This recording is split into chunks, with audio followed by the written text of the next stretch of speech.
কেউ এরকম অভিশাপ দিবে না যে ওর মতো সন্তান যাতে আর কারো ঘরে জন্ম না হয়। কত আফসোসের বিষয়, আজ আমাদের যুবকদেরকে দেখে, প্রায় যুবকদেরকে দেখে বলে যে এর মতো হতভাগা, এর মতো হুয়াকুবাল্লা, এর মতো বদমাইশ যাতে আর কারো ঘরে জন্ম না হয়। কত দুঃখের সহিত বলে যে এর মতো অপদার্থ আর যদি কারো ঘরে জন্ম না হয়।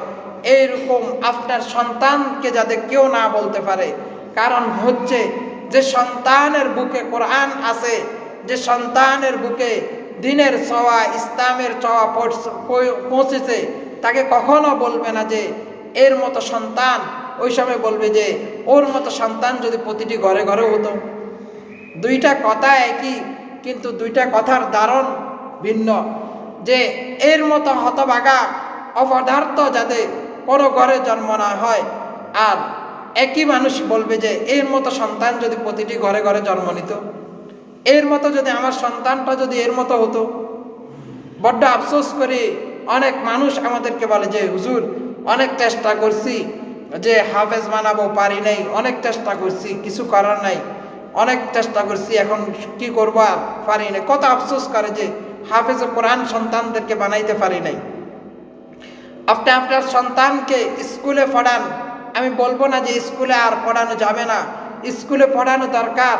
স্কুলে যদি আমাদের সন্তানরা যদি না পড়ে তাহলে তারা কিভাবে উপরে যাবে, তারা কিভাবে সরকারি কর্মকর্তা হবে, এগুলো আমাদের সন্তানদের জন্য দরকার।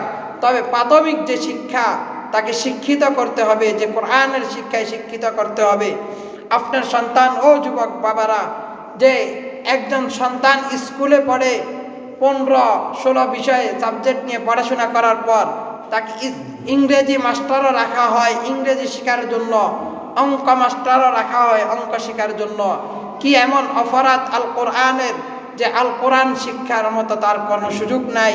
যে সে ইংরেজিও পড়তেছে, অঙ্কও পড়তেছে, আবার বান্ধবী নিয়ে পার্কেও ঘুরতেছে, কিন্তু যে আল কোরআন পড়বে, যে কোরআন পড়বে, এর মতো এর কোনো সুযোগ পাচ্ছে না।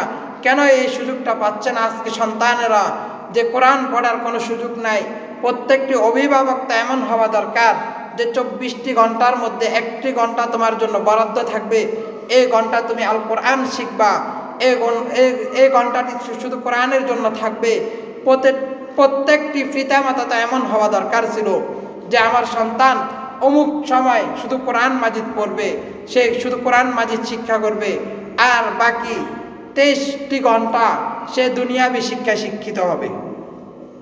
দুনিয়ার শিক্ষা তো নিষেধ নাই, দুনিয়ার শিক্ষা প্রয়োজন, তবে আমাদের সন্তানদেরকে কোরআনী শিক্ষায় শিক্ষিত করা অনেক জরুরি, যে কোরআনী শিক্ষায় শিক্ষিত করতে হবে।